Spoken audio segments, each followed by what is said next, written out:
Hi everyone, my name is Živa Kleindienst and together with Tadej Vindiš, Aleksandra Kostić and Peter Tomaž Dobrila, I am one of the curators of the International Festival of Art, Technology and Science, KIBLIX 2021, entitled Virtual Worlds Now. I welcome you on behalf of KIBLA, who has been organizing this festival since 2002. In line with KIBLA's long-term research focus on XR technologies and art in scope of RUC, Network of Art and Cultural Research Centers, and considering that the previous year has probably been the most virtual year we have lived so far, the key question we're asking for this year's festival is, what are the virtual worlds now? In December 2020, we launched KIBLIX thematic panel discussion series, where we bring together international professionals from the fields of art, XR technologies, and science. In the previous panels, we focused on the topics such as digital intimacy, development and research in XR technologies. We posed questions such as, can XR technologies actually bring back long-lost nature? And we also discussed the production and presentation of artworks and festivals in time of the pandemic. Today, we continue with our sixth panel discussion, and with great pleasure, I introduce and welcome today's moderator, Dr. Kaja Antlej, who is a researcher and senior lecturer at the Deakin University in Geelong, Australia. I welcome also today's guests, who will discuss questions and topics such as XR technologies in museums, gamification, and heritage. For Q&A, you can use the chat on the right side of the screen, where you can post your comments and questions, and our moderator will read them on your behalf. Kaja, the floor is yours. Hi everyone, welcome to KIBLIX, welcome to panel about extended reality technologies in museums and heritage. Today with us we've got four fantastic speakers. We've got Dr. Darko Babić from the University of Zagreb. We got Anika Kronberger from FH Joanneum from Graz. We also got Professor Dr. Sylvester Arnab from Coventry University in the UK. And a little later, Adam Kaplan is going to join us from BadVR from Los Angeles. Today, we're going to talk about how museums and heritage experiences we're going to be changed in a COVID-safe society. We're going to talk about how do museums and heritage institutions deal with digital transformation. And we'll also talk about what is the future of extended reality experiences. First speaker would be Dr. Darko Babić, and he works as an assistant professor at the Sub-Department of Museology, Department of Information and Communication Sciences at the Faculty of Humanities and Social Sciences at the University of Zagreb in Croatia. He's acting chair of the National Committee of International Council of Museums, ICOM Croatia, and extremely active in the ICOM's International Committee for the Training and Personnel, as well as ICOMOS International Committee of Interpretation and Presentation of Cultural Heritage Sites. He's among one of the founders of the Interpret Europe, European Association for Heritage Interpretation, where he served as a member of a supervisory board. Darko has been the national leader on 2 European Commission-funded projects, and beside academic career from 2016, he actively acts as an entrepreneur within Croatian and Southeast Europe museums and heritage sector by running a privately owned consultancy company specialized in culture and media, delivering numerous interpretive plans and museological programs, as well as acting as permanent reviewer and advisor of diverse heritage projects or scientific journals. His main professional interests are foremost connected to the field of heritage interpretation and heritage management, as well as sustainable development in the digital age. Darko, the floor is yours. Thank you, Kaja. At the beginning, because time is short, I will just say I'm very pleased that I have opportunity to join the KIBLIX and to share some of my ideas, which, as we discussed before, will go maybe slightly more or much more, not so much in a digital world, but more about a heritage and interpretation and everything else in contemporary society, which is hard to do in 10 minutes, but I will try to do my best. So I do hope you see the screen. Yes, we can see. Good. And I hope I will be in position to move on with the presentation. You already said more or less everything about me, and I will not repeat, of course, that part. Thinking about, and Jiva that said it at the beginning, this is the photo, this is my personal photo, the same week which we are now, the last year in Paris. And you can easily recognize and you can easily see the difference. So it was already pandemic around. I had some meeting there, and it was the last meeting, I'm pretty sure, in live. And the main difference compared to any other photo of Louvre and Mona Lisa in last probably 25 years was this. 10 people in front of you? No way, no way. So that was kind of the beginning of everything what happened after that and everything what we are witnessing now. If I try to look at more reality of the globalized world, which I said it's part of my topic and discuss is part of my topic, I'm going slightly more back in the past here about the reality of the heritage and understanding of heritage of the audience around us. Audience means all.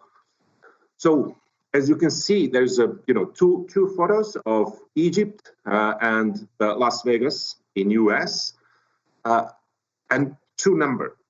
One is 35 million, one is 6 million. So the point of that, and that was 2013, 14, something like that, when it was discussed beside many other things, and it was before Arab Spring and so on, that in fact 6 million people around visit Giza in Egypt and 35 million people visit Giza in Las Vegas. So this is actually just illustration of reality of the world we live in. So I'm not saying heritage is unimportant, not saying anything else. I'm just saying our numbers are saying there is different perception how you can visit Giza in Egypt. Another short example I'm always or almost always using. This is of course the famous Pedrera in Barcelona, in the city of Barcelona by Gaudí, one of many things you can visit in Barcelona, like Picasso Museum, Miró Foundation, and so on, Sagrada Familia, of course. But if you ask people who are not from Barcelona, who are not so much familiar, what is the most visited attraction? And it is indeed partly heritage attraction in Barcelona. It is, of course, the museum of the Football Club of Barcelona, and even more, if you want to experience real, to have that emotional part of that heritage, it is visiting of the football match. And in many cases, of course, this stadium could accommodate 100,000 people. But I will say, 10% in the past. Now there is no audience. But 10% in the past, people on every football match here was tourists. Many do not understand even the rules of the game, but they are there because they want the first-hand experience of something which is connected to Barcelona, which is, and I will add this, which is indeed part of identity of Barcelona and Catalonia, but not directly in their understanding of heritage, but they're making that connection. So the complexity of the understanding of heritage is one thing, and complexity of the understanding of heritage for professionals is one thing, and for connecting professionals and audience, public, users, whatever name we use it, is something different. So what is the key issue when we are doing the heritage and thinking about the heritage? It is not this. And quite often it happens, much more often than we think.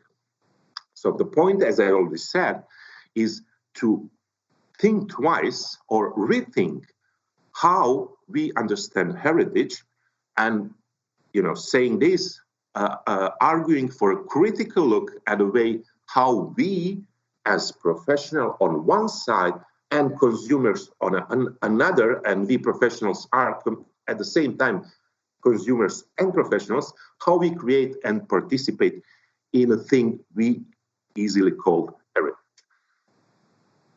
Not going deep into the heritage theory, there's not enough time, just saying, and I will point out here that, of course, when we are discussing a heritage, many people immediately think, yeah, that's the past. No, it's today. It's contemporary purpose. Yes, we are dealing with the past, but it's contemporary. And the second one, heritage exists not because it came out from out of this space. No, it exists because we humans done something.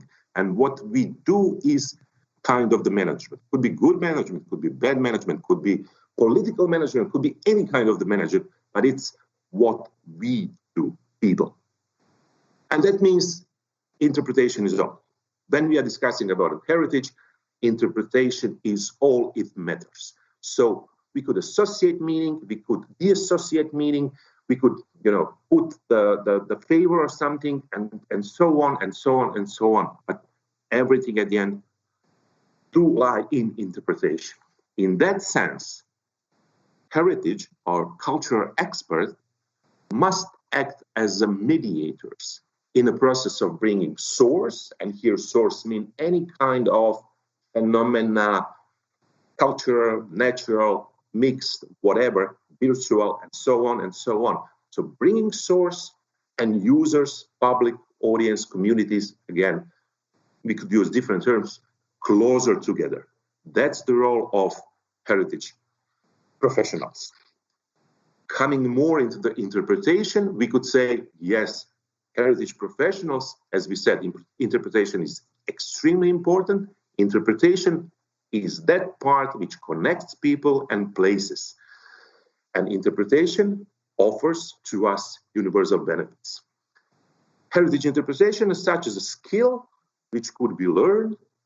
So there's different way how we, some of us do have natural talent. Some people do have natural talent for different kind of stuff. But for everybody else, there is a way how we can gain that skill to perform that part of interconnecting the resource and audience together. Okay. So not just to have text and to put everything in 10 minutes, this is my only slide which include digital. And my question here usually would be, what is this? How you can explain this? And because we are in this online streaming from distance, it's not easy to have that participative way. So I will say to you, this is the blackboard from the Croatian School Museum used in Croatian school in late 19th century. So blackboard, which pupil had. But why I'm asking that? If you want to explain that to lay people, you will say this is the iPad from late 19th century. And then everybody will understand, because it is. Technology is different. Possibilities of those two iPads from late 19th century at the beginning of 21st century is different, but essentially they are pretty close. So again, this is the point of the content would be delivered in different way. Technology, of course, reflects and always reflects partly the contemporary moment.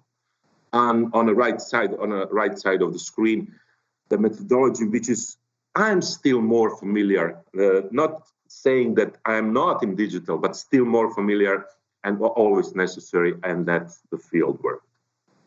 So when we are discussing about the heritage, many are saying, what about conservation? This is the main and important part. And there is a very good saying, through interpretation, there is understanding. Through understanding, there is appreciation. And through appreciation, there is a protection. So again, we do have the line how interpretation, heritage interpretation do influence that very important part indeed of heritage, dealing with heritage, and that's protection. And we could say interpretation is indeed a storytelling conservation, which could be done in different ways. I prefer, if I must to explain or compare to something, I tend to do that to explain. This is very, very close to TV documentary. And you can easily see I prefer those by BBC and especially David Attenborough. Coming more to the close, this part, proactive role of interpretation in today's world is, again, needed. So it's not only to satisfy that dimension of protection and conservation, but at the same time, any interpretation connecting audience and a resource must or should act as a major force for social, economic, political, and cultural good. Or interpretation should encourage and motivate individuals and groups, and this is the important part, to participate in decision concerning alternative futures.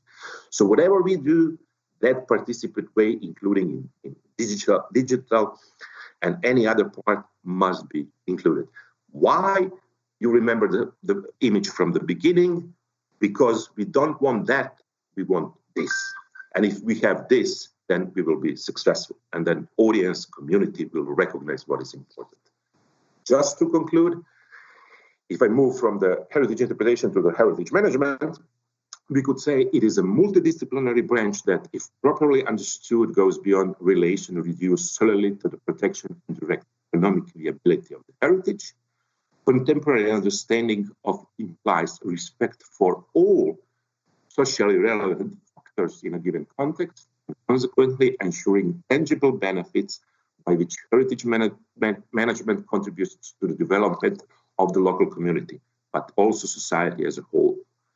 Modern heritage studies, with their critical approach, point to the complexity of the concept of heritage, thus redefining established ideas of heritage management up to now. And here, heritage important do have its importance. And we could say, thinking about, again, that connection with a knowledge management, information, communication, and so on, that heritage management means socially responsible knowledge management. That's my 10 minutes, I think. Maybe I'm over, but not sure. So thanks a lot. There's logos of those which you mentioned at the beginning and context if people want to collect that quickly. Thanks a lot. Thank you, Darko. That was a fantastic opening talk, and we are really inspired by your thoughts. I have a question, and you mentioned a couple of experiences that you probably get it in real life when traveling to Barcelona. Happened to me as well, the same thing. And I'm really interested about how do you see, for example, I have another experience from Munich, which was very similar. At the same day, I visited Die Neue Sammlung, which has a design collection with vehicles. And in the same afternoon, also the BMW Museum, which was very full, lively, a lot of people, families. But the Neue Sammlung, you could only see maybe a few design students over there. So my question would be, how can we interpret in a way that audiences will be interested, but on the other side, how can we avoid Disneyfication of interpretation? Yeah, well, I'm not afraid of Disneyfication. You know, quite often I was in a situation that people, even if you say you're supposed to have slightly more activities which, you know, will be attractive to audience, then people are saying, oh, this is Disneyfication. This guy wants to have Disney all around the world. No. To be precise, I think Disney World is doing a great job. They know how to do the job. So we can learn from that. Of course, we will not put Donald Duck or whoever there, but the point is that, of course, the Camp Nou Museum, the football club, Barcelona Football Club Museum, do have that attraction because people all around the world knows for the football club, and this is another level. But indeed, when we are doing in any other kind of museum activities, we cannot, and I think this is still the main problem. People are just focused on themselves. You know, this is my collection, and this is important for me. Yes, and so this is the part of question which is missing. If you want to prove this is important, somebody else supposed to say this is important. And you know, this is the switch in a brain, which is still not going on, at least not enough. And we cannot say, you know, that the football club Museum of Football Club Barcelona is the most visited museum in Europe. It's not. Of course, there is a group, you know, big museum, Louvre, British Museum, and so on. But many museums, if you compare the size of the city and if you compare the size of the number of people coming to the city, do have better performance than the Barcelona Football Club Museum. So I think it's stepping out of your shoes, not thinking only about you, and then, you know, trying to communicate, to find a way to recognize what do people want to see. And usually the answer is people do recognize universal things. So if somebody starts to speak to me about a Polish whatever, and that does not have connection with my experience and my life, I don't care. To be honest, I don't care. Yeah, thank you. That was fantastic. We're going to move forward to Anika and then get back to our discussion with you, Darko, as well. So Anika is a designer. Anika Kronberger is a designer. Is a designer, content strategist, and a lecturer. Her work includes research, ideation, interaction design, user experience design, exhibition design, visual design, and content strategy. Her clients come from fields of arts and culture, museums, education, and non-profit organizations. Recently, she was involved in the design and development of a large-scale mixed reality project at the Center of Science Activities in Graz, Austria. Over 2,600 square feet of the Science Center are dedicated to a storytelling-based use of augmented reality for a younger audience from 12 years and up. It's called the Adventure.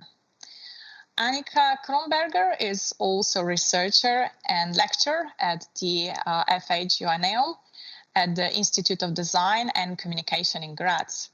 Her research interests are in the areas of activity, includes information design and media production, and also interactive spaces, user experience design, mixed reality environments, and so on. For several years, she is part of the working team Aktuelle Kunst in Graz, an association of contemporary art institutions. She is a member of the Art and Technology Collective Monochrome and co-host of the Art Run workspace Atelier Schillerstraße in Graz.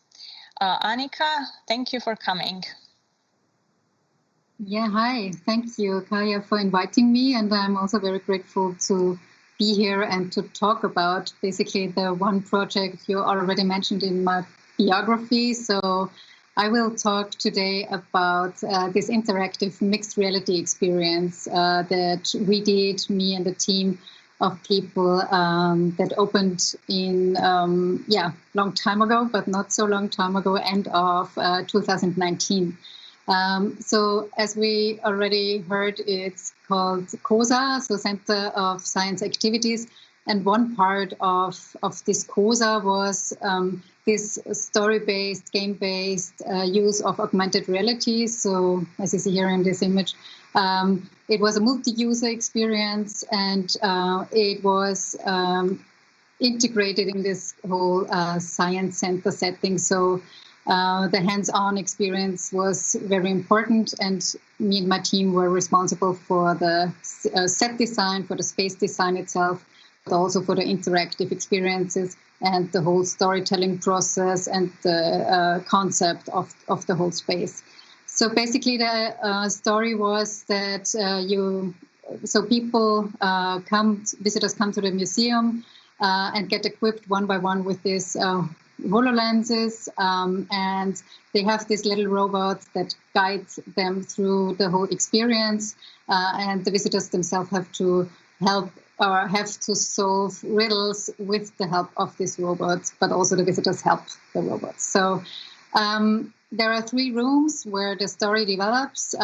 Every room has interactive exhibits in there, and every room is thought for 6 people at once. So we have a Mayan temple, an Arctic research ship, and also a life-saving habitat. So the visitors have to decide which room they want to take or want to experience, and then they go there, have their glasses on, and can interact with the furniture or the artifacts themselves. They can touch it, and by touching, moving, pulling, they can interact with what they see in the HoloLens, in the augmented reality glasses. So it's really thought of kind of, as I said, this hands-on experience, but with the addition of this layer of this augmented reality layer and the holograms they get while using those exhibits. So here's just some examples where you can really see, okay, we thought of different kind of interactions also in the real space and in the real setting. You're in this ship, you have to turn and to see how, when you put on your glasses, that's, of course, was not exactly what it looked like, but you see you have this small window to the digital world that somehow integrates with the real world. So that was really attractive to us when starting to work on that project, this fusion between the real and the virtual world that works sometimes very well, not always. I will come to that because I will also talk a bit about the challenges and the decisions we had to make during that process. But basically, you see, you have some gaming elements in your augmentation, but you also have the real space to interact with. So, of course, we already worked on augmented reality projects, but not in that scale because it was quite unusual to work on something like this. So we ourselves had to do a lot of research, hands-on research while doing. So because it's, of course, with augmented reality, you have only this field of view, so this small window where you really can look into the virtual world, into the digital world. And with this idea that we want to interact also with our hands and in the distance of our hands, it was quite important to find this, what's even possible. So from the very beginning, what story should we tell and what are the interactions we can give to the visitors? Then, of course, it was a multi-user experience, so we had to think about other people also in the room, not only the setting of the exhibition itself, but also how does the people interact with each other. So a very important decision that we had already in the beginning was, okay, we can't use gesture control to interact with the augmentation because when there are more people in one room, one doing this gesture of doing something, all the others would be disturbed and the augmentation will get confused, so to say. Also, this carry-on device, like a clicker, was not possible because people would lose it or not giving it back or are distracted by using it. Same with voice. So if one speaks up and wants to interact with the augmentation, all the others, of course, would hear them too. So we stick with the location of the visitor because through this mapping, through location, we knew where the users are. Then, of course, with the interactive exhibits, so by moving or touching or pulling them, we could interact. And in some cases, we also used the gaze, so the direction where the visitors looked at. So with the glasses, of course, we knew in which direction they look at the moment. And so we could also use that as interaction possibilities. So to have this, the connection again with the real life and the real person with the digital world. Here are some more images of our prototyping process. So of course, we had to do a lot of prototyping, but also to be sure to have it fitting for the younger generation and for kids and young adults. That's what prototyping looked. And of course, so our project partner that did all the 3D development and also the game mechanics and the HoloLens programming, they sat in Berlin. So it was, I mean, we had not COVID, but still it was a problem to have a lot of meetings at the place. So we had to move over to virtual reality to develop and bring together the real space with the augmentation, with the digital world. And that we made with meetings inside this a rebuilt virtual museum, so to say, or the museum space, where we could see how the architecture integrates with the ideas of the digital, the 3D models, and the holograms. So that was kind of strange, but very helpful actually, because by only meeting through video meetings or so, it was very hard to explain each side and what each side of us or each project partner of us means with reality or button, real button, not real. So it was quite useful to have it as a co-creation space. As I said, so one of the challenges was, of course, this multi-user experience in a basically limited space.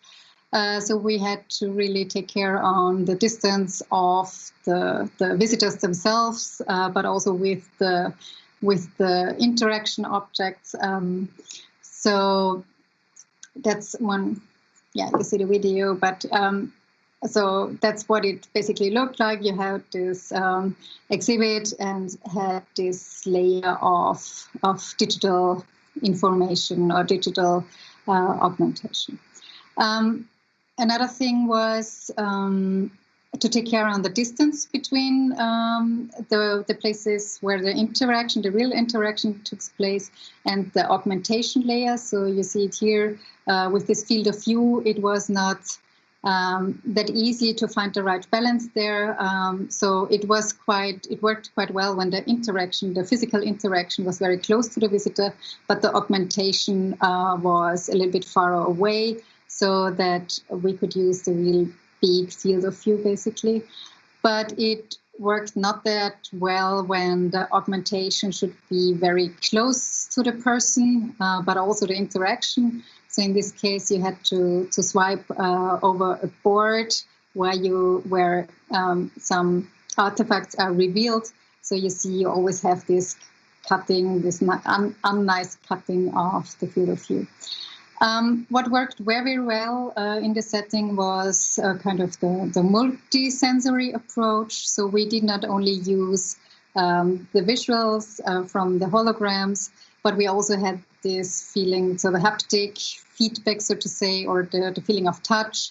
And in this example I show here, I mean, you can't see it, but there was wind coming out of this tube. So you pulled a real trigger, then you saw in the augmentation a window opening up, and then you got some wind out of this. So there was this place where also some magic happened, so to say. And we worked a lot on this sweet spot where the augmentation really blends into the surrounding, blends really into the setting. So it was a lot of work with light and color. We thought a lot about the design process itself. We thought a lot about the onboarding process, because the part where the people really got their glasses on is only one part of the whole story.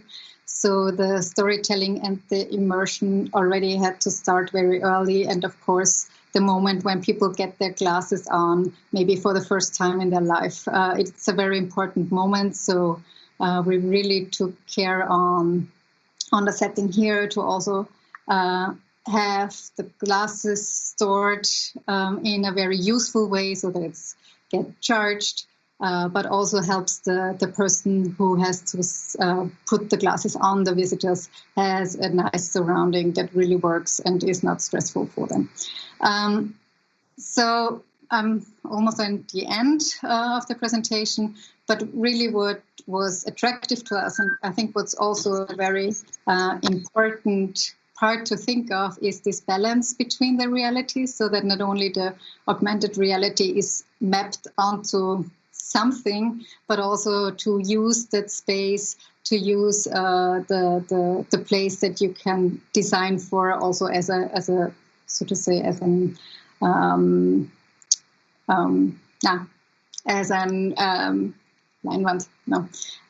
a space that you can also design to have this interesting mix of realities. So I was not alone in that team. So the Children's Museum had the lead. We were responsible for space design and interactive exhibits. And you can visit this museum, of course, and it's open. And I hope someday it will be possible again to have all museums open. So thanks a lot. Thank you, Anika. That was a very inspiring presentation of an exhibition that hopefully we can all join and visit one day after everything it's COVID safe. And what's great to see, especially behind the scenes, how you are approaching the human-centered design. And I have a question in regards to the different audiences. How you dealt with the people with different tech savviness? Yes, so that was also, of course, part of our idea with this onboarding process. So, of course, as I said, for some people, augmented reality is already part of their lives. I mean, I would say that even they have maybe used augmented reality on their mobile devices. I would say that not a lot of people have really HoloLenses at home, more the VR glasses, but maybe not augmented reality.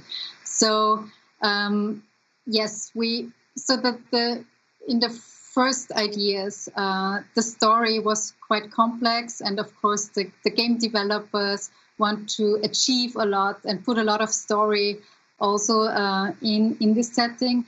And with all the testing and with all the considerations, we came to the point that maybe less is more, because, only having these glasses on the head is already a lot for them, and getting to deal with this augmentation, follow these robots, these flying robots. So, in the end, we thought, okay, maybe less is more, and to have it still attractive for even the people who already are very familiar with augmented reality. Yeah.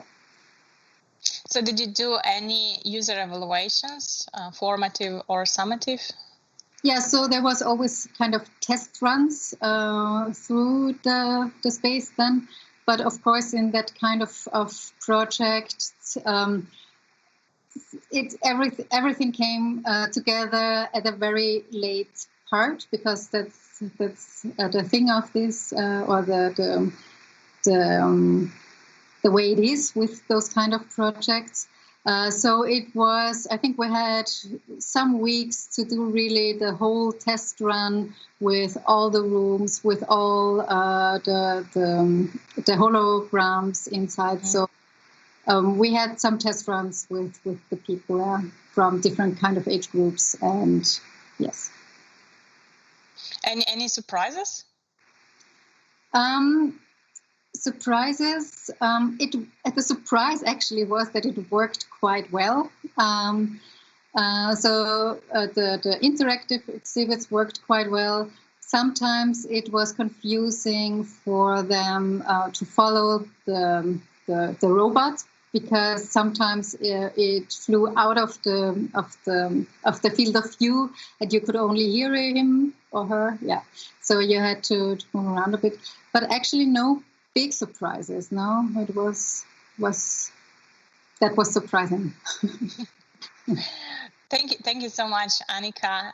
We'll get back to you a little bit later. Yeah. But now we've got Sylvester, who will join us with his presentation. So Professor Dr. Sylvester Arnab is a full professor of game science at the Disruptive Media Learning Lab and associate of the Center for Post-Digital Cultures at Coventry University in UK. His research focuses on the investigation into engaging, empathic, and empowering experiences throughout the lens of playful and gameful design practices. Sylvester is the co-founder of the award-winning Game Changers Initiative, which has been adopted in Malaysia and is currently being expanded into Vietnam and Indonesia towards responding to the UN Sustainable Development Goals.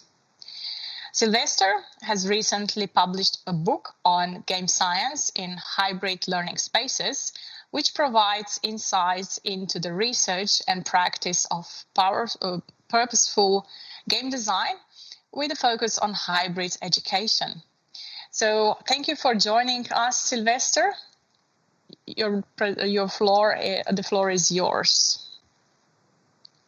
Excellent. It is a pleasure for me to be here today as well, and it's good to listen to what Darko was talking about and Anika as well, and it sort of fits with what I'm going to talk about today, which is very much around how do we design experiences, because if you think about how do we encourage the community to be involved in the co-creation as well, in terms of what experiences that would engage them in cultural heritage perhaps, and which will inform the context of the use of technology. So this is something that I'm very much interested in. So this is what I'm going to try and talk about in the next probably 9 minutes left. So it is all about creating meaningful, engaging experiences. It is important to think about how do we onboard, and Anika was talking about how do we onboard the different users to ensure that we provide the correct or the appropriate experiences that would actually meet the needs of the different users. So it is important for us to think about what are the different processes or the way that we design different experiences that will meet their motivation, that will meet their capabilities, that will provide something that is meaningful for them in order for them to, travel or traverse the journey that we want to create for them. So this is important. This is something that I'm working on in terms of trying to understand motivation in terms of the triggers that we can actually provide to encourage someone to carry out certain activities that would be beneficial for them. So in my research, it's very much around how do we remix, how do we repurpose, how do we remote play. What I mean by this is how do we design experiences that can be inspired by play and games. All of us have played games in so many different ways. We've played sports, we've played board games, card games, digital games, so on and so forth. So what can we learn from these types of experiences? How can we emulate or recreate the emotional connection that we have with those experiences?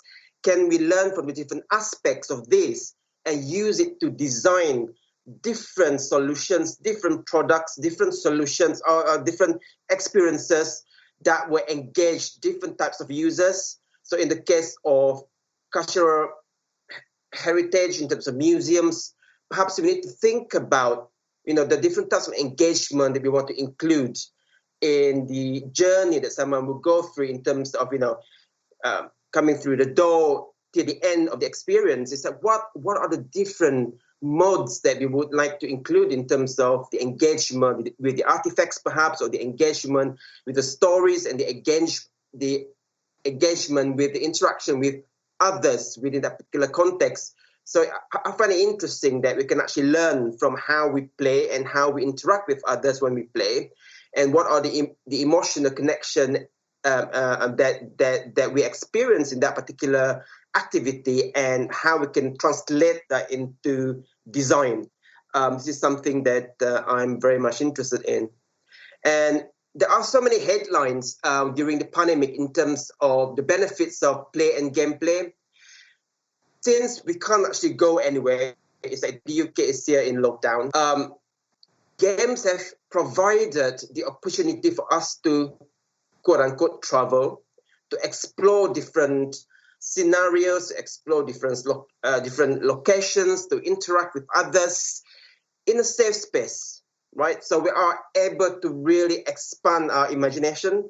So this is something that I think it is important for us to look at games and gameplay as inspirations for how we can facilitate certain activities that will be beneficial for our target audience, whether they are for learners, whether they are for visitors, for patients, and for so many different stakeholders out there. So we can actually learn from the benefits of looking at the design process. So this is something that we are looking at in terms of one of our main program that we set up in 2014, 2015. And we are interested to know, or to discover, or to investigate, how do we encourage someone who is not familiar with games, someone who is not familiar with the co-creation of gameful experiences, to be able to be confident, to onboard them into the whole process, helping them to practice the approach and to master it so that they can practice it in their own time on their own practices. So we have worked with staff and students across the university, and also the different the various partners that we are working with around the world. And some of our methodologies, as mentioned by Kaja in the introduction, that our approach has been adopted in countries such as in Malaysia, Indonesia, and Vietnam, and also in other parts of the world, where they are using the different approaches for encouraging people to co-create experiences. So we took inspiration from design thinking, the process of designing, but through the lens of game design. So through this, our aim is to get people to think about what do they care about, what can they do, and how can they do it, and how can we make it work, and where do we go from here? So to ensure that the sense of ownership is there.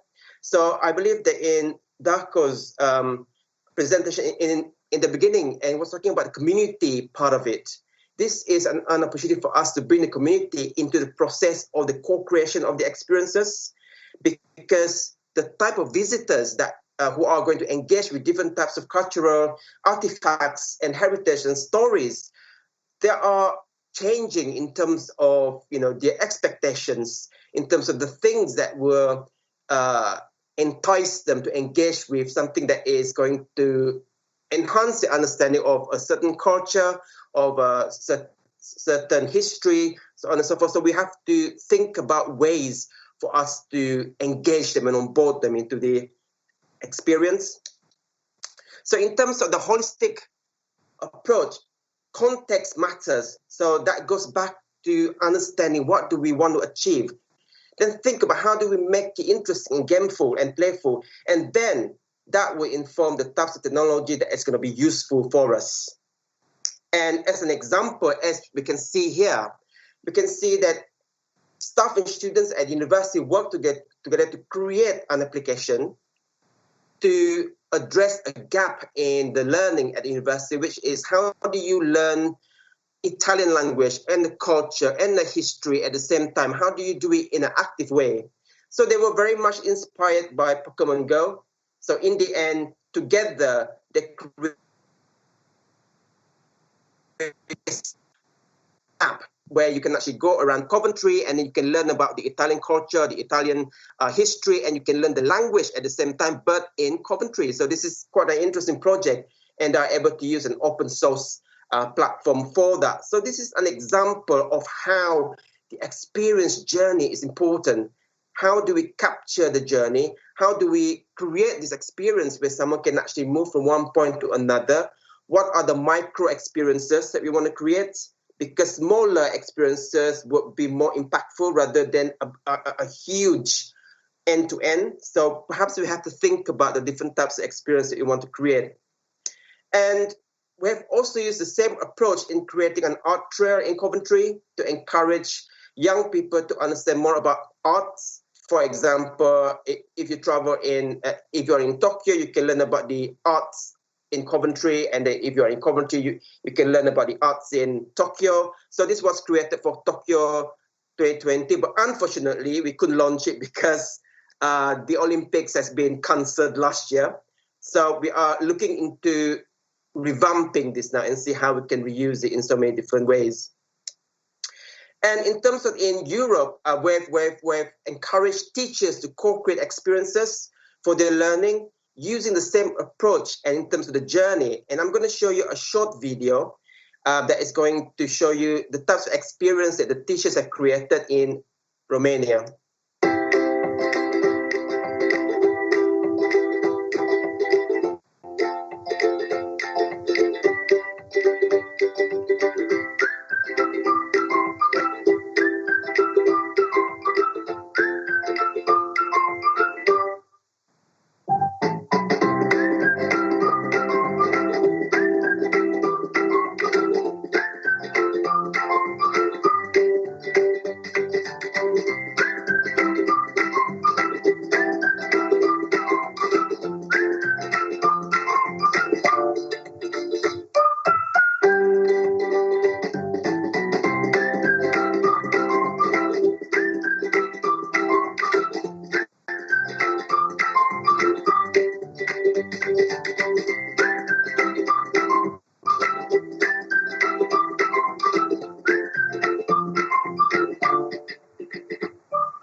Yes, so that is an example of how a journey, an experience can be created. So you can sort of populate it with different types of micro experiences.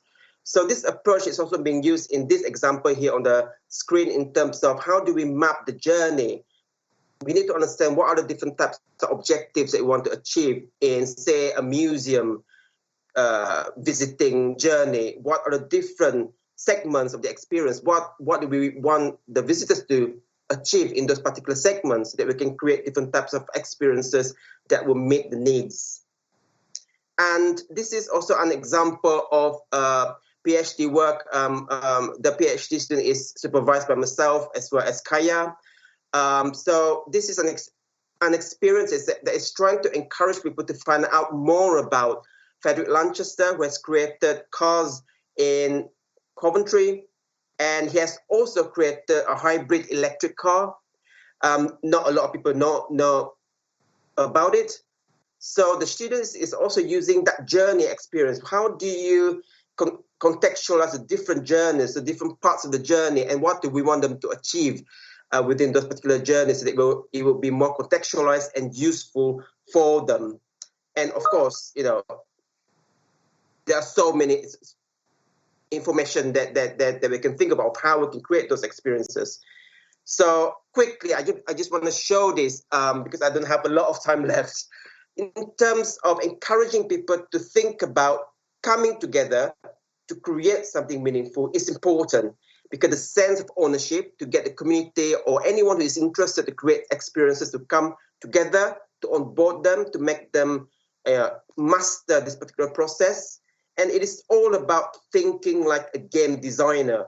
I'm not going to go through all this, but it is important to think about the creation of the rules, condition, the context, what is the aesthetics, the interface, so on and so forth.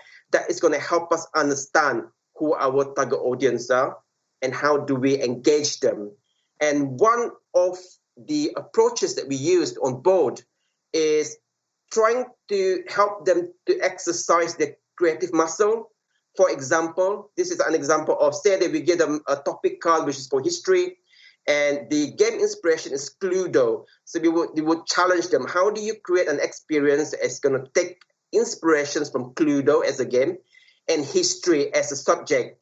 And then you'll be surprised that in half a minute, they can actually create an idea of a game. And the caveat is it doesn't have to be perfect, because we are not striving for perfection. We want to encourage people to be creative in thinking about the creation of the gameful experiences. And as an example to end with, this is a game which was created by the charity, the homeless community, as well as students and staff at the university. They think of a topic. So the topic was homelessness, and the game was Monopoly, and they came up with this.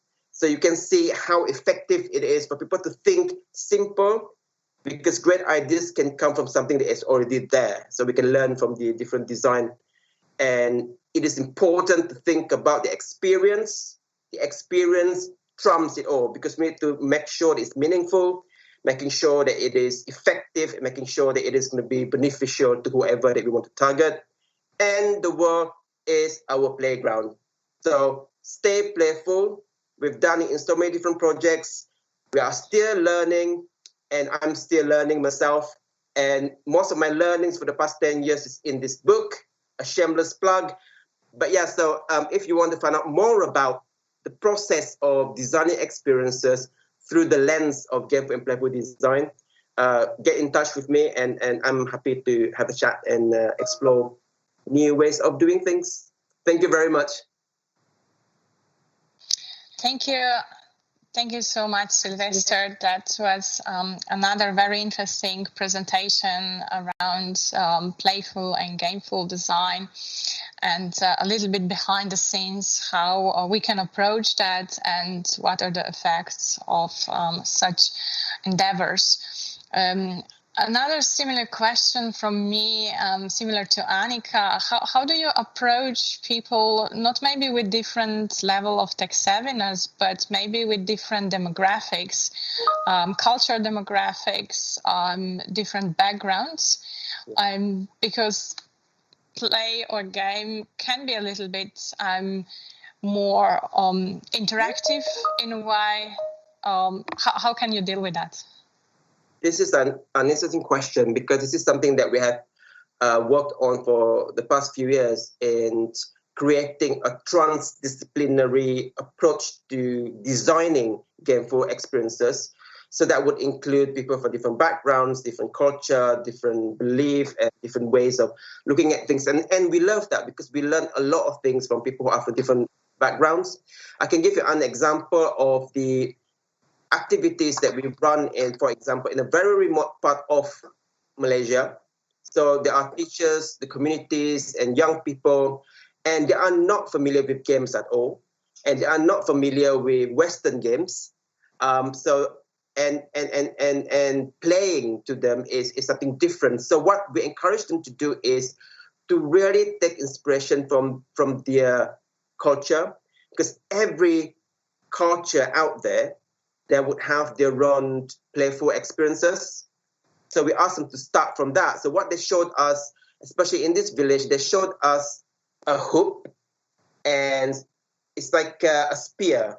So we asked them, what is that? This is the game that we play in the village.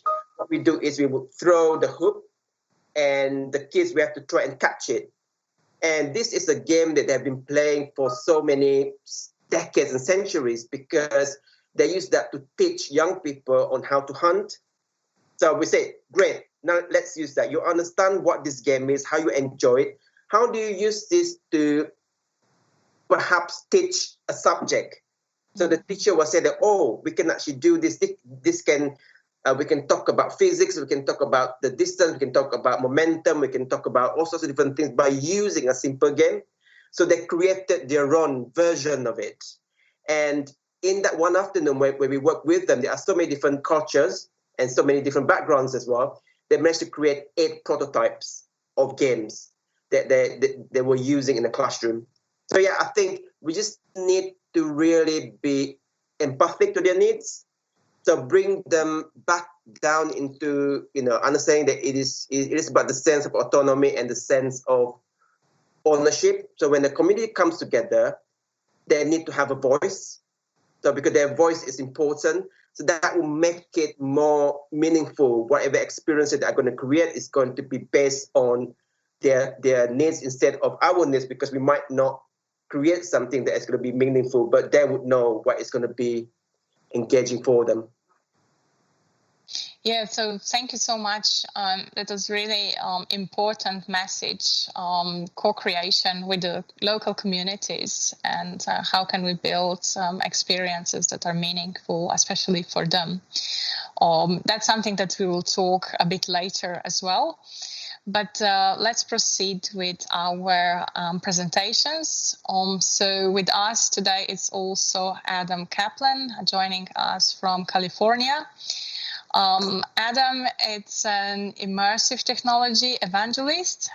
His interests are in XR, extended reality technologies, and started a while ago when he was working at the USA Today. Since then, he's been involved in bringing new and exciting XR technologies to some of the largest brands and companies around the globe. Over the past almost 4 years, he's been headed up partnerships and sales efforts for a variety of XR companies. Adam, thank you for joining us. We are curious what you've got to say. Thank you. I'm very excited to be here. Just finished up a presentation briefly before, so thank you for letting me jump in the middle here.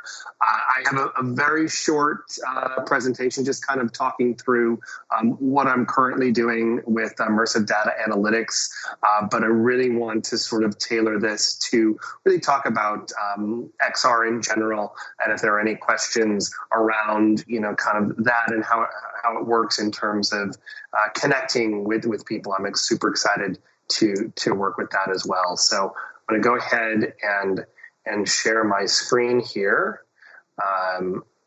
Everyone hopefully should be able to see that. Yep. Wonderful. And I'm just going to move that down there. So I currently work with a company called Bad VR, and before we jump too far into that, that is actually an acronym for bring all of your data into AR and VR. So it's not actually, we're not actually making bad virtual reality experiences.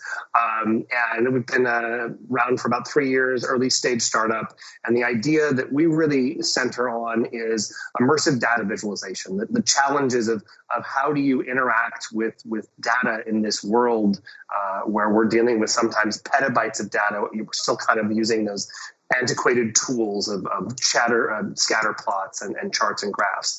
And so our co-founders initially thought that there was this idea of immersion might be a better way to interact with data. And so we started to talk about how VR and AR might work in terms of data visualization. And it really comes down to a couple of key points. Number one, and I think this may be a sort of a recurring theme throughout this talk, is the power of 3 dimensions, and the fact that when you are in an augmented reality experience or a virtual reality experience, you are actually experiencing it in a way where your brain is being tricked to think it's in real life.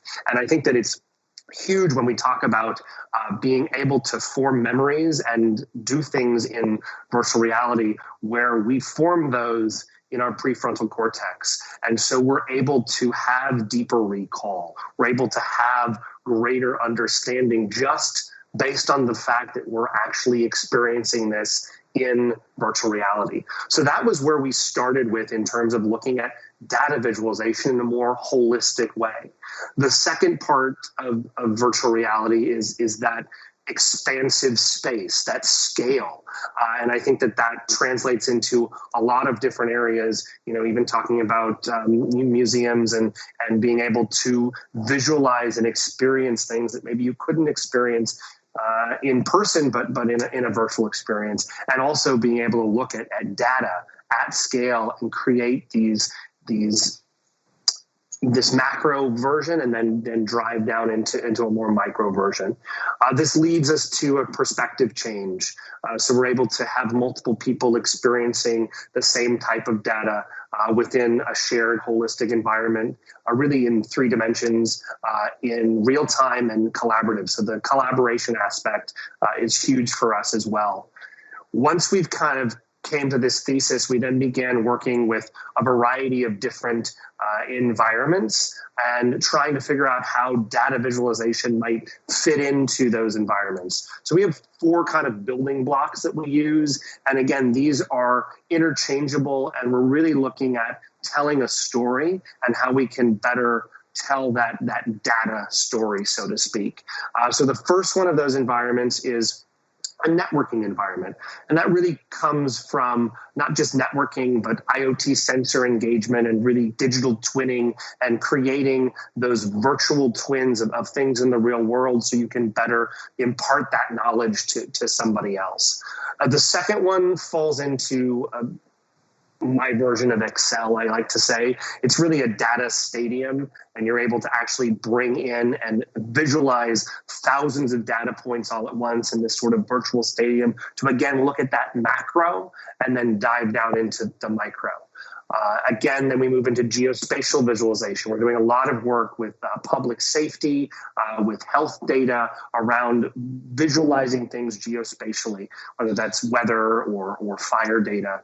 And then the last 2 environments fall into a little farther out. Signal visualization, so working a lot with telecommunications and 5G to actually allow you in AR to visualize a signal in real time to be able to help with signal drop off and that kind of thing. And then bringing everything together into, like I said, this holistic view of what we call our augmented or virtual reality operations center. And again, going back to that initial idea of that perspective change, that power of 3D, and being able to bring in different types of data. And when I talk about data, I'm not just talking about numbers and spreadsheets. I'm talking about images and videos. And so we're able to bring in all of that sort of content into the shared experience so someone anywhere in the world can jump into that and do analytics and kind of interact with that. I'm going to play a brief video now, if I can get there. Really quick, give me 1 second.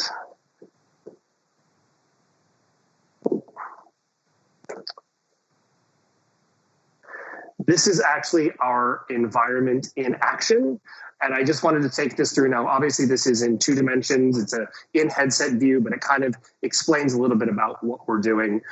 So we've created this immersive analytics platform, again, jumping in here right away to look at kind of a loading screen, the various environments that I've spoken to. We're going to go into the digital twin environment in just a moment. So this is actually a real live digital twin of an oil refinery, bringing in IoT sensor data. And so we're able to interact with that. A lot of times when I talk about supply chain or data management, this is kind of where I go to allow someone, again, anywhere in the world to drop into a headset and be engaged with this digital twin of an environment.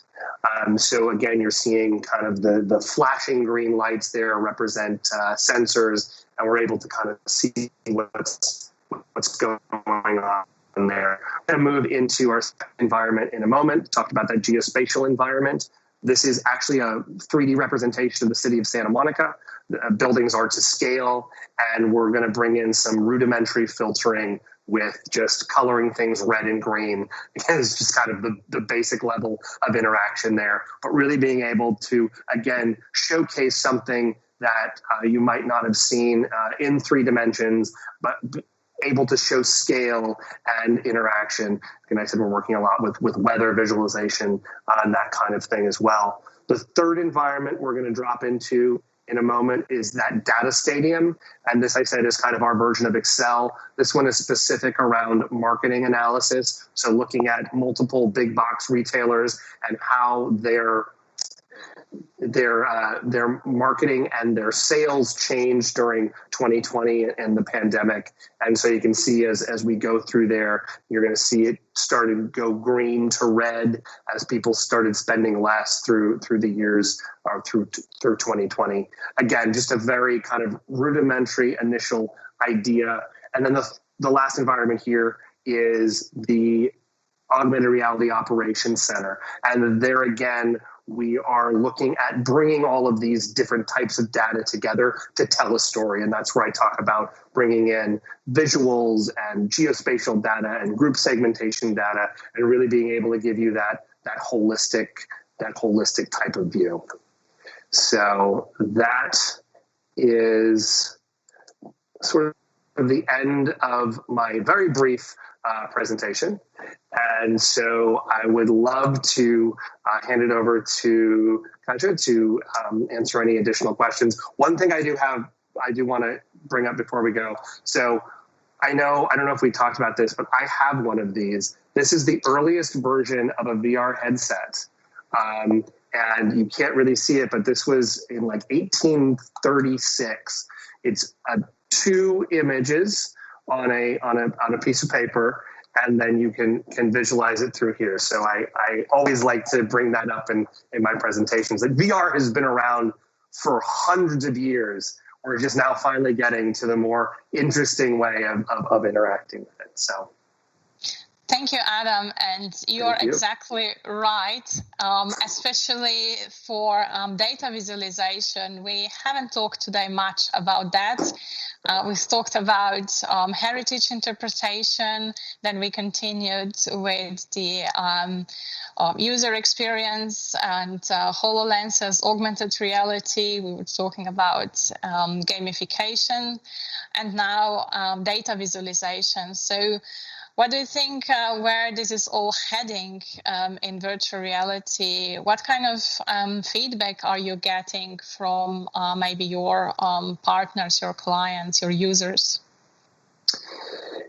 Yes, so it's very interesting. We always talk about VR or AR being a kind of nascent space, right? So we're it's been around, as I said, in various forms since the 1800s, but it wasn't really until recently that it started picking up speed, so to speak. So a lot of the conversations that we have around data visualization is starting at the utility, right? What challenges are you currently facing with your data or explaining data? And then going, well, if the challenge is X, this would be a great way to utilize VR as a tool, same way that a computer is a tool, a smartphone is a tool to help tell that data story. And I tend to go back to what type of story are you telling, which is very different depending upon what vertical you're in. For telecommunications, it's very simple. It's 5G. I want to tell the story of connectivity, and I want you to be able to visualize that. How do we do that? Well, you can take an augmented enabled smartphone and visualize in 3 dimensions what's happening around you in terms of the signal based on what we do with C-signal.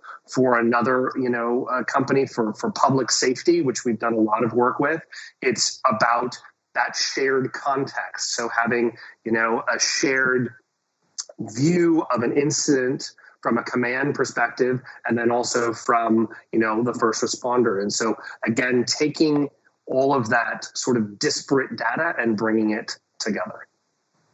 Yeah, no, definitely. That's a great point. We'll soon continue with the discussion with all of our panelists. But maybe before we go into that, just maybe one quick question. So, Adam, you mentioned also things are coming, 5G, and we will all have probably internet everywhere on. Right. But we'll talk about that later. And one question I've got is around heritage interpretation. This sounds as a really interesting approach towards 4D or three-dimensional data visualization plus time. Do you have any experiences with that, or how do you see 4D visualization being used in heritage interpretation and VR? So from a company standpoint, I don't have any experience with that, but I see the value of it. Again, kind of going back to that holistic view and just the way that people interact with that information, being able to take something that has been restricted to a smaller group or someone who maybe has to go to the museum or has to be in an area, and to sort of democratize that and allow people everywhere to not only experience that but experience it in 3 or 4 dimensions. When you look at how things happen over time and change over time, and then the way that those memories are formed, I think is huge within the society. To be able to actually, impart that knowledge to another generation is huge. So. Yeah, thank you. We will now continue with the discussion. And Darko, did you have a question? Well, I want to react because I think Adam put, when he explained what they are doing, and when he explained, for example, what telecom company wants, I think when we are discussing about museums and heritage, this is what we are missing. Telecom companies exactly know what they want. And that's what we are quite often missing in museum and heritage sector. So people are aware, we want some augmented reality. And then if you ask why, they will not be sure. And if you ask, and how you will use it, they will say, audience will use that. Yeah, we know audience will use it, but there is a reason. We need to have the reason why we implement that. And Adam put that perfectly. Companies or some other clients know why they want that. And this is what we're missing in the heritage sector quite often. Yeah, to really start with user needs, right? And I would say it's not just the heritage sector. I think a lot of sectors are not doing that correctly. They're looking at it as the end and not a utility to get to the end. And so I think that's one of the challenges within the XR space that we're dealing with, is because people do look at it as that gamification VR from the 90s, where it's a really cool game, which is great. VR for gaming is awesome. It's amazing how your blood rate is up and you're excited. But I think a lot of, including this sector, have looked at it as not the utility that it is. It is the same as, what did the computer do to change this, right? So very, very interesting point. So does it mean that we need now to correct what it was an issue a couple of years or maybe even decades ago, when especially museum and heritage sector, or maybe because there were some of the companies that were pretty aggressive with their technologies and saying, okay, we're going to save your world. But then the technology didn't work well. And a little bit of damage was created in terms of expectations from the institution's point of view, as well as from users' point of view. How do you, Anika, see this, the further development of technologies and managing expectations? Yeah, So I just want to add to this why we should use the technology, because that was also, of course, a point of discussion that we had with our augmented reality project. And we always said we only want to use that or bring it into the story when we use the superpower of the augmented reality glasses, because they have superpowers. You can look through the wall, you can make things visible. And if you could do the same with just a monitor or just with a printed display, it makes no sense to put those glasses under the heads of the people.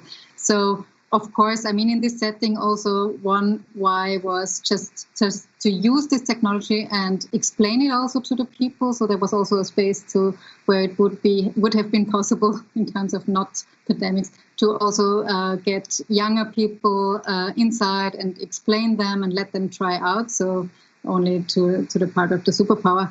And in which direction? Yeah, of course, in finding the real meaning and finding the real why of those technologies and exploring the branches or the use cases for the technologies. I think we are in the middle, but there is much more left to do with them. And of course, the interfaces themselves, they get more and more invisible. I mean, not with those headsets at the moment, but with a gesture control or voice control of interfaces. So it will somehow disappear more and more. But yeah, we have to find the right use cases for the technology to really make it useful for both the visitors, users, but also for museums and show them where their potentials are. Yeah. Sylvester, any comments from the game perspective? Yeah, as what I discussed in my presentation today is all about thinking about the experience that we want to create in terms of the context is really important. And as you said before, in terms of trying to understand the user needs, working with the communities and working with those who are going to engage with different artifacts or different resources within a museum context or within a GLAM context, we need to make sure that we understand what are the different types of experiences that we want to create, what are the actual objectives, and how we can design an action feedback loop that is going to be engaging. Because it is all about trying to encourage the sense of autonomy and the sense of agency as well, to get people to engage in something intrinsically. So I think it's sort of linked with what Anika was talking about in terms of the onboarding part, in terms of how do we onboard them? How do we get them to discover their intrinsic motivation in engaging further? So that is something that I think we need to think about, because sometimes when we introduce technology, immediately people will switch off. People say, "Oh, no, I'm not good with technology. I don't want to look silly when I'm not familiar with how to actually use." But if you create a context for it in a more interesting, engaging, fun, social way, perhaps, in my research, I've seen that those who are not familiar with technology, they will observe. When they see the engagement, the enjoyment of others, they will be joining in. And I think this is what we need to think about in terms of the engagement with museums and cultural heritage, I think, in my opinion. Darko, how do museums and heritage institutions deal with digital transformation? Well, it's a complex question, of course, and it goes for different parts of the world, and then depending on, of course, the different cultural policies in different countries and so on and so on. And in general, I think this is really, I don't have overview of all around all museums and countries around the world, but I think it's pretty same as it was at the beginning of 1990s. When PCs, computers start to be more and more present, and it's still partly combination of enthusiasm with the technology, like technology will solve everything, which will not happen. We know that, but it's not on that level. Many of them reach the level above where they understand that this is, as again Adam said, it's a tool. It's another tool. And of course, we suppose they need to use the tool. That's necessary. You cannot avoid that anymore.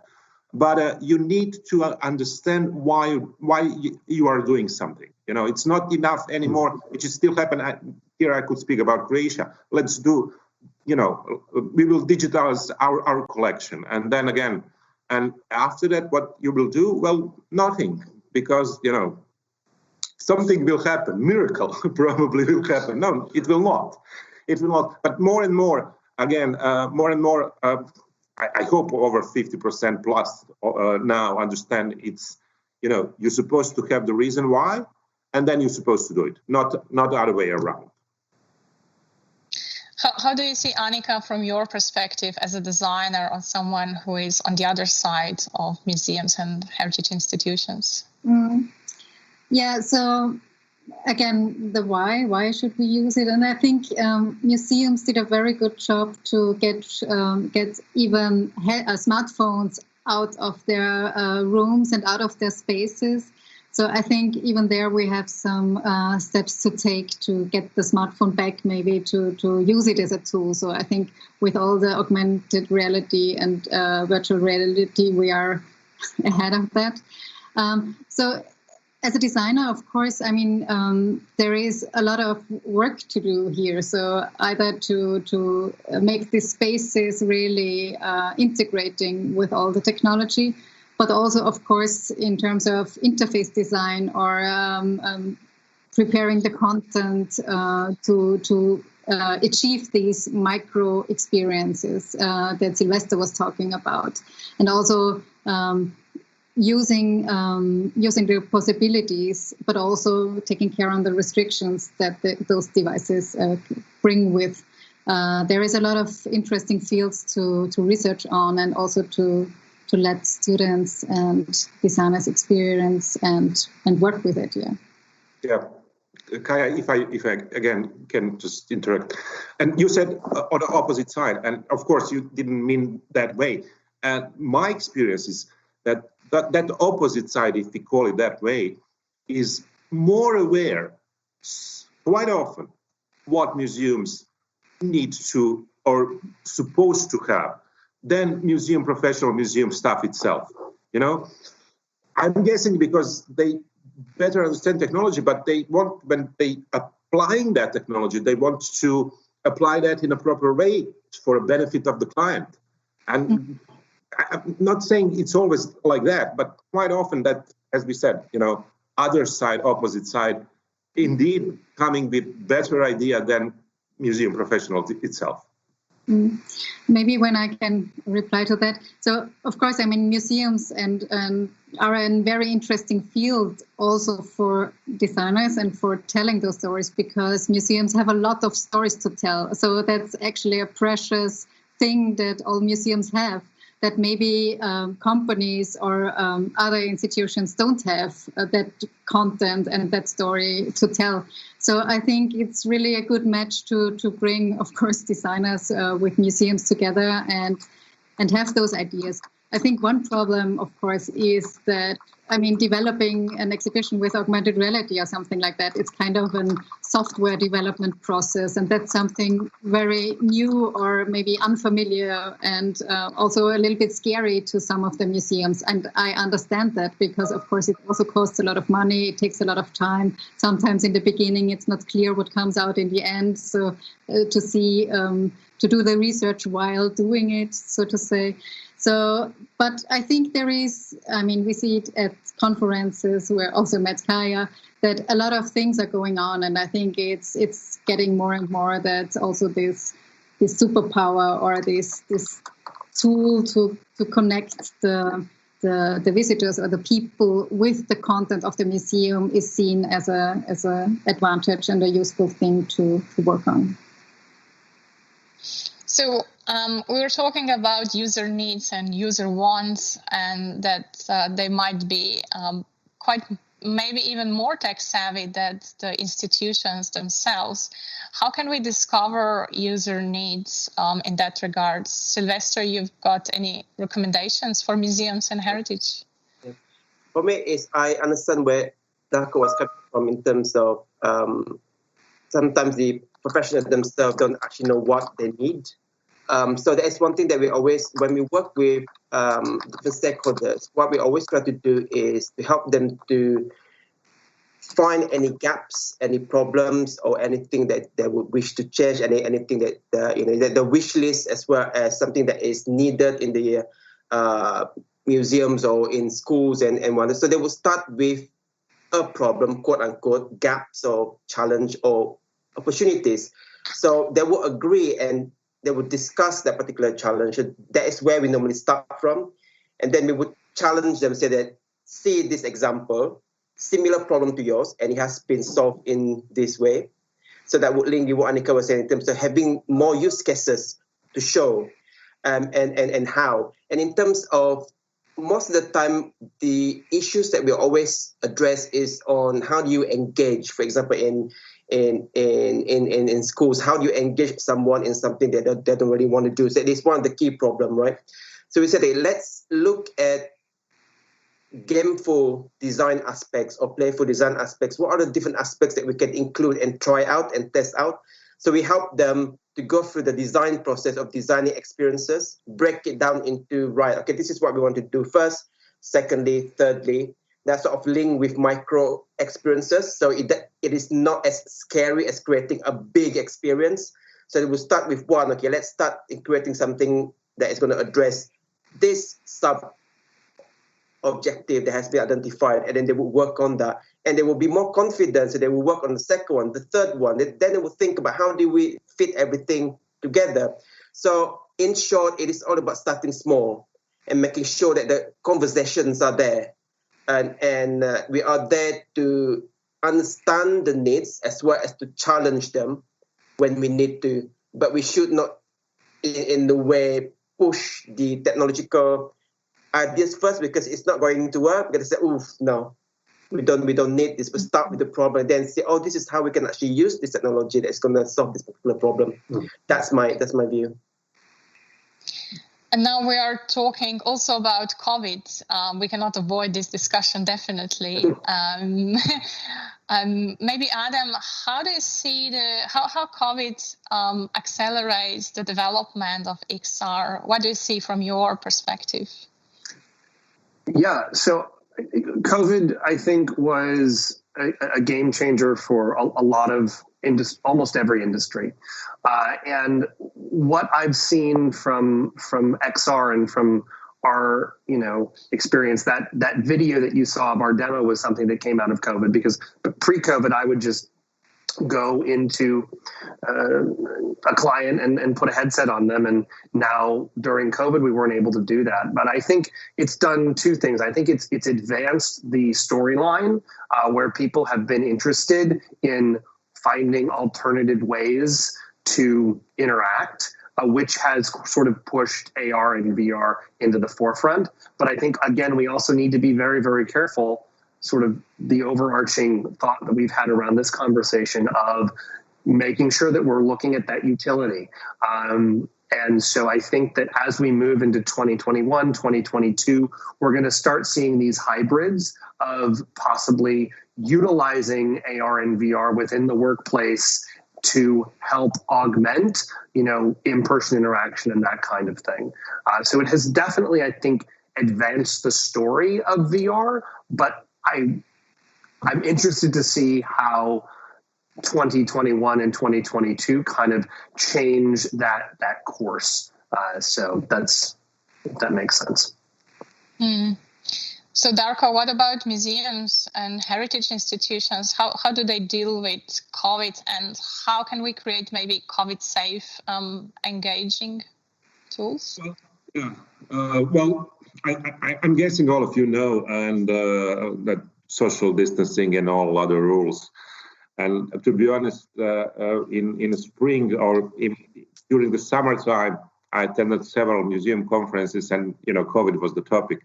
And then half of the conference, people repeated the social distancing, disinfection, and so on and so on.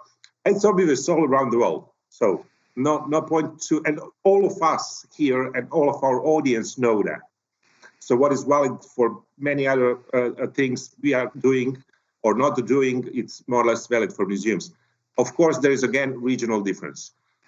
Some European countries still do have museum closed. Some, like Croatia, do have museums open, and so on and so on. And it depends on local situation and at the moment. I will focus more, maybe say a few sentences about what you asked Adam and what Sylvester discussed before. And this is, what will happen after, and we all hope it will be after one day. So the core of museum business, so to say, is the museum object. So this is really what makes museum different. So you can have 3,000 years old object, you can have 100 years old museum object, but this is what is your core. And this is important reason why people are coming to museum, because they want to be face to face with that object, especially that, oldest, the better. So, any kind of augmented, virtual, and so on reality coming into museum and heritage sector in a way change the core part of the museum work. And I don't know, I think that it will be, as Adam said, it will be indeed hybrid. That wish to confront with a face-to-face with the original, authentic, whatever is the right term, not to go into details now about the terms, will remain. And I'm expecting people will, if things come to the normal, people will run into museum. I'm expecting that. And then after that, it will be balanced, and everything they experience during this time, and they experience quite a lot in different ways, virtual tour, personal virtual tours, and so on, they will start to ask for that too. So what happened in the last year, it will stay. But at the same time, people, I hope people will have that need to be in direct touch with the object. So you are saying that it will be much more precious to be in physical reality with physical objects. I think it will, when things stop in a way, and the same is valid for tourism. People are saying, no, it will not be the same. I think people will run all around the world like crazy. They will say, I can die every day. I need to see everything tomorrow, in a way. Some people are saying different. I don't have the crystal ball. This is my personal opinion. So I think the same will happen with a museum, museums and physical visit. But as I said, no question it can go back to the 2019.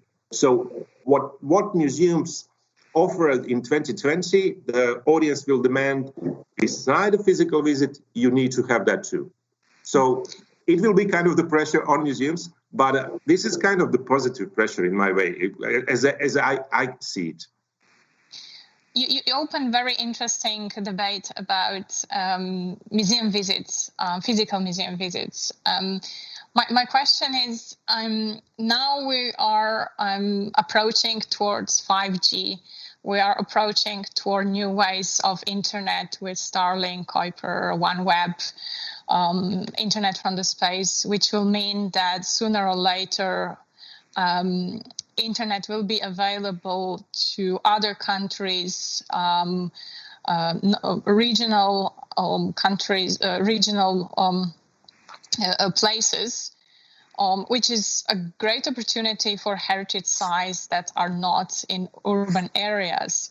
On the other side, that could mean that everyone will be able to participate in virtual world.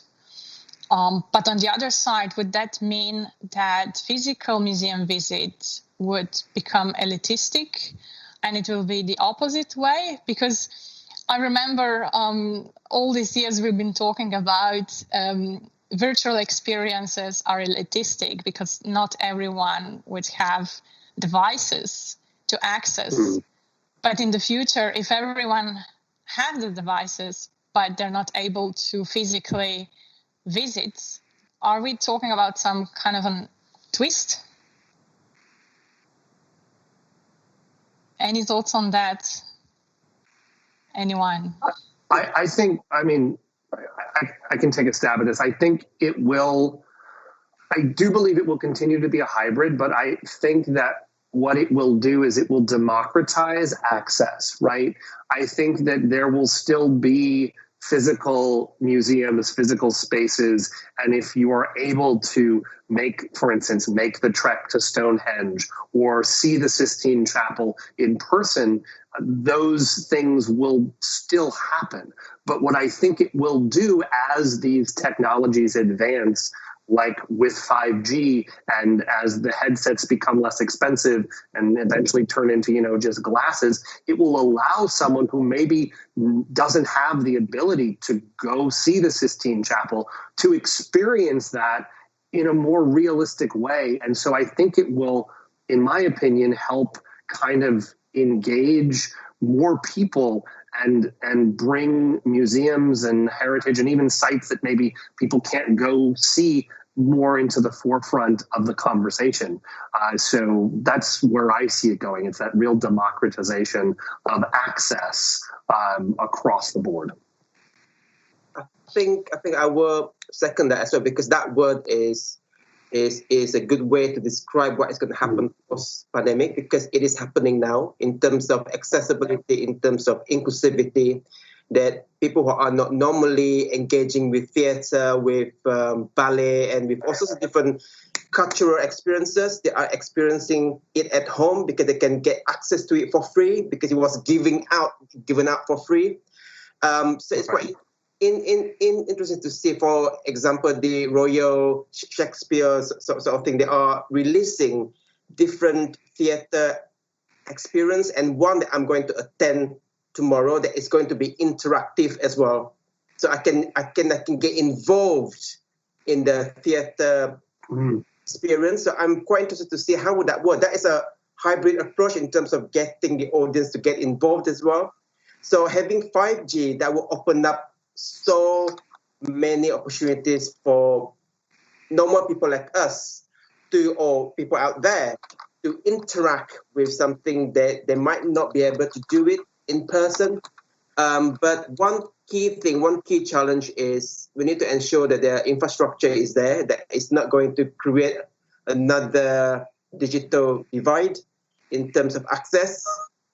Because in some parts, for example, in the UK, it's like even though we have 5G that is being tested in Coventry at the moment, so we are actually engaging with it, trying to know more about it and how we can engage with the different types of activities we want to run. However, there are some places, some corners of Coventry or some parts of the UK that don't even have good access to 4G or 3G. So those are the things that we need to remember as to ensure that infrastructure is there to support everyone.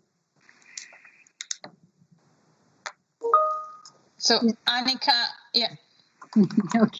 Yet, just one add to what it has made with museums, and what I think is that they definitely got pushed into the direction of telling their story in a different way and on a different medium. I think it was a quick webinar on how to do that, and thinking of different approaches to connect with also these people that don't come to the museum but sit somewhere else, somewhere on the planet. But even to those people who are sitting in the same city but are not interested in maybe going to the space. So I think that made a good and interesting push into that direction.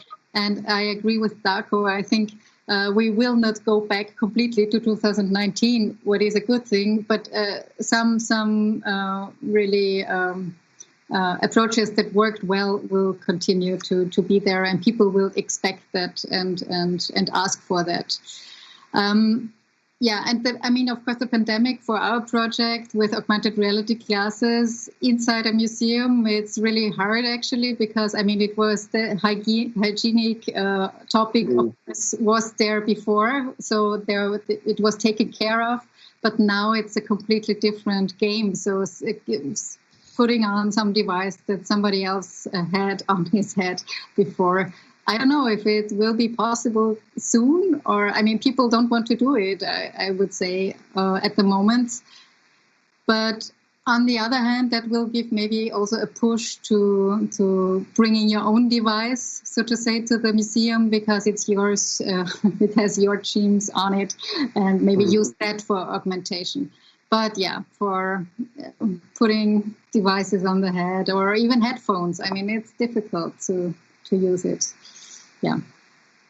To that point, there are some companies that even before the pandemic have been working on sterilization techniques. CleanBox is one of them, and so I think that we're going to see that sort of bloom in the next few years around, you know, being able to, I think in the medical profession initially, but being able to, you know, have something where I can take a device off, sterilize it, and not have that concern.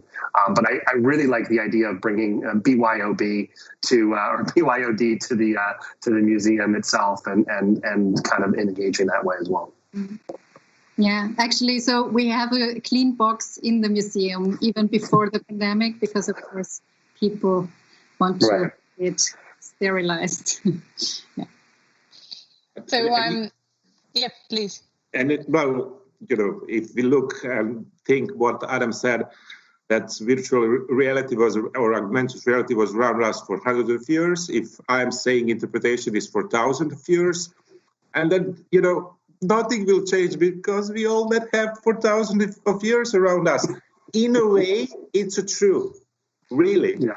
And interpretation of our own world is kind of augmented reality. If we look at from that philosophical, you know, side. So I'm just making kind of the joke here, but in a way, yeah, I agree on that, and of course I agree with what Anika said. So, sorry, Anika said. So sorry for this interruption, just to make short break, whatever we call it. You're completely right. So storytelling is a very old discipline. From the beginning of humankind. Yeah. Caveman stories. That's so, yeah. Yeah, we were talking about hygienic challenges, but what about the challenges of, in terms of inclusive design, or challenges related to the ethics? Darko, do you have any thoughts from the museum perspectives and technology? I will be happy to leave that to the rest of colleagues to answer first, and maybe to comment at the end if that's possible. we have you here to be our devil's advocate anyway. Well, I mean, I'll take a stab at it to start off. I think accessibility is always going to be a challenge when you have a new technology. You know, I mean, just for example, with when Magic Leap first came out, you know, if you wear glasses, you can't wear a Magic Leap unless you buy additional glasses. So I think we will have to look at ways to, for lack of a better term, augment these experiences for people who may have those challenges. But I think, again, going back to what Darko had said around storytelling, these devices are another way of telling stories. And so I think that we will start to see, you know, different ways to kind of address those accessibility challenges. And I think the key accessibility challenge at this point is a price point. So we really need to get these devices into a more efficient means of production, so that, you know, again, going back to democratization, someone can actually afford an Oculus and can use it, or even, you know, taking it to the public sphere of, do these become something that is more of a device that is a shared device, right? Where you can, you know, you can go into a library and you can use a computer. Well, why can't you go into a library and use a VR headset or an XR headset? So I think that that's one of the challenges that we're going to need to address as we move into the next decade. Anika, what are the ethical questions you think we need to answer, or actually question? Yeah, the ethical question. Yeah, I mean, if it's really a good move to use this expensive technology, of course, as Adam said. And I mean, to the terms of accessibility, of course, those augmented reality glasses are not that accessible at the moment. But on the other hand, they offer also possibilities for more accessibility, so to say, because they adapt to the size you have. You can choose the language you want to hear. So maybe it could be used as a tool to offer more accessible content. But of course, not really at the moment. I think it has to take some more time. But maybe what to say to accessibility. So I think it could be also used as a tool to give a different perspective on things and to integrate different perspective into the museum context. So as Darko said, I mean, the object is quite important in museums, but what about the perspective that people have on that object? So I once was part of an EU-funded project where we dealt with this, bringing different perspectives into the museum. And I think maybe people are more happy with really reading long texts about that object or having people telling them the story. But maybe others want to have the technology that they can use to get into the story of the object. So maybe in that kind, it could be seen as being an enabler of accessibility. But yeah, of course, I think it's an important topic to discuss. I think for me, it's like one thing that is interesting is also representations of the different cultures, and especially in terms of in Europe now, migration is huge, and different cities, the faces of different cities, the multi-layers are ever changing, and what is happening now is going to be history, it's going to be culture in the future. So how do we represent the community in terms of their culture, their heritage? For example, in Coventry, there are so many people from different nationalities who have called Coventry home. So how do we represent, the communities there to ensure that anything that we represent in the galleries, museums, also represent the people who are actually living in a particular space? So I think that is something that is interesting, that the City of Culture, because Coventry is the City of Culture this year, so it is trying to bring all the community together in representing their culture. So this is a good start, and I think that is what we need to think about as well, in terms of accessibility, inclusivity, diversity, and the ethics itself. Perhaps I was thinking of, if we think about 5G, we think about using technology in a museum space. What are our thoughts on data privacy? Are there going to be issues in terms of people questioning what are you going to do with the data that you're going to collect from me walking from one end to the end in a museum, and you are going to detect my motion, my movement? That sort of thing that I think we need to think about and show we know what we're doing with the data and we are transparent with it. Darko, I think it's your time now. Yeah, well, I could only sum up, and because colleagues already explained, I could sum up in a way.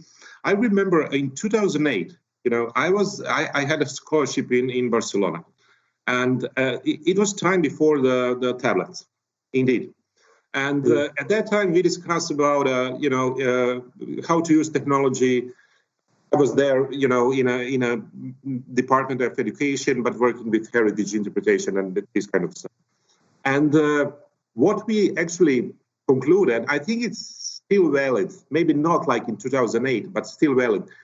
When we are discussing accessibility, inclusion, diversity, participation, and so on, you can do it without technology.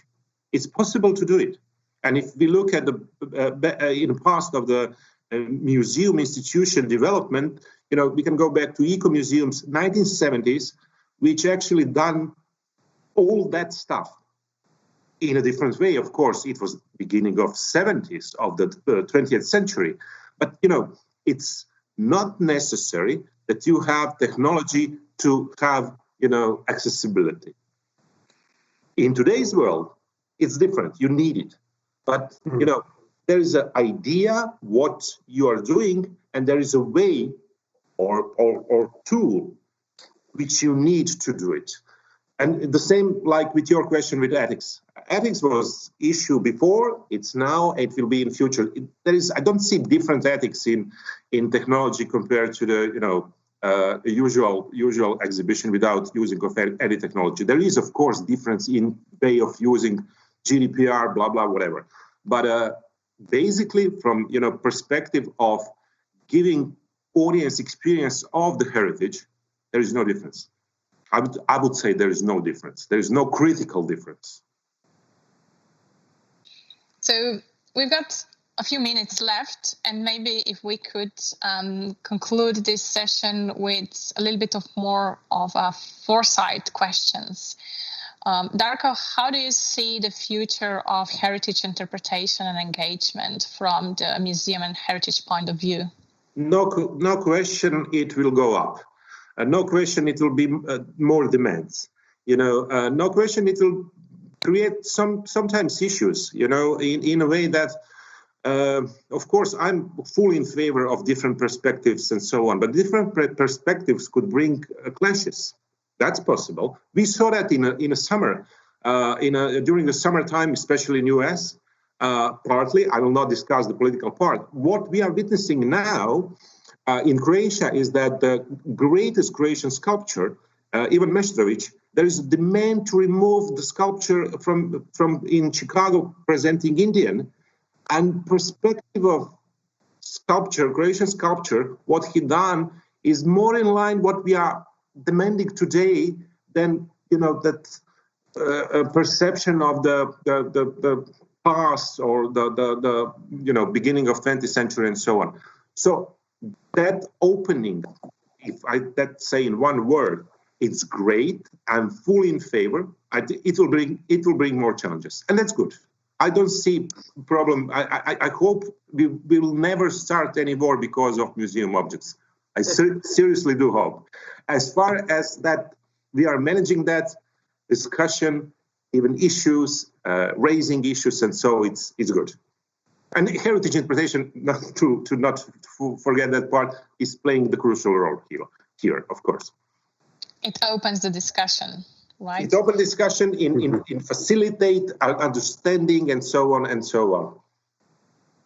So, Anika, what is the future of interaction design and exhibition design? So actually, it of course will also go up because the devices are getting different and more potential to interacting with them. The modes of interaction are changing, so gesture control, voice control. So it's a very interesting field to work in, not only of course design wise, but also storytelling wise. And of course, I mean, to adapt to every single user. So this term of user experience design and really taking the needs of the users into account by designing for them. I mean, there is a lot to do. So I think there will be enough jobs in every area of application. Sylvester, your perspective on the future of gamification? For me, as linking to what I've mentioned before, is I think it's all about micro experiences.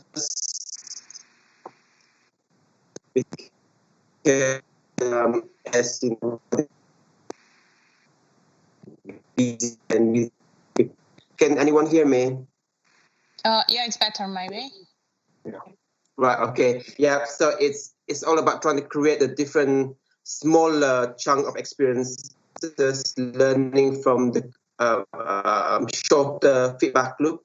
So there's now in terms of ensuring that a hybrid approach is the way forward in terms of creating playful experiences outdoor. And we are not talking about Pokemon Go, but we are talking about different contextual experiences using game design in different parts of physical space. So I think that is something that is going to happen. That is also going to be used by not only in terms of for entertainment, but it is going to be used for commercial reasons as well. So I think those are the things that I can see happening, and this would link up so many different types of technology, the Internet of Things in terms of VR, AR, XR, all sorts of different technologies that is going to facilitate micro experiences in different ways.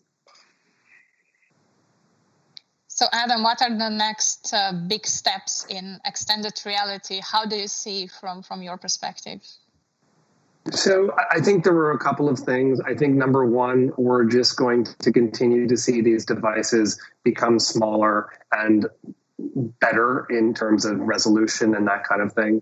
I think one of the interesting challenges that we're going to talk to, going back to the ethics, is what this will do in terms of opening up the world and kind of, creating this new reality that we live in.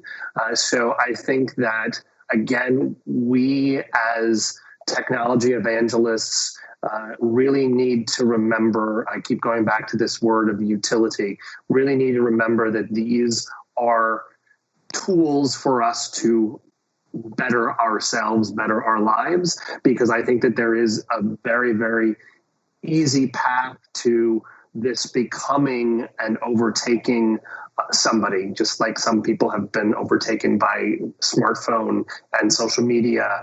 And so I think that we really are going to hopefully see, as the technology changes, also some institution of rules and regulations, because right now it's a totally unregulated space. And so that's what I hope to see in the next 5 to 10 years.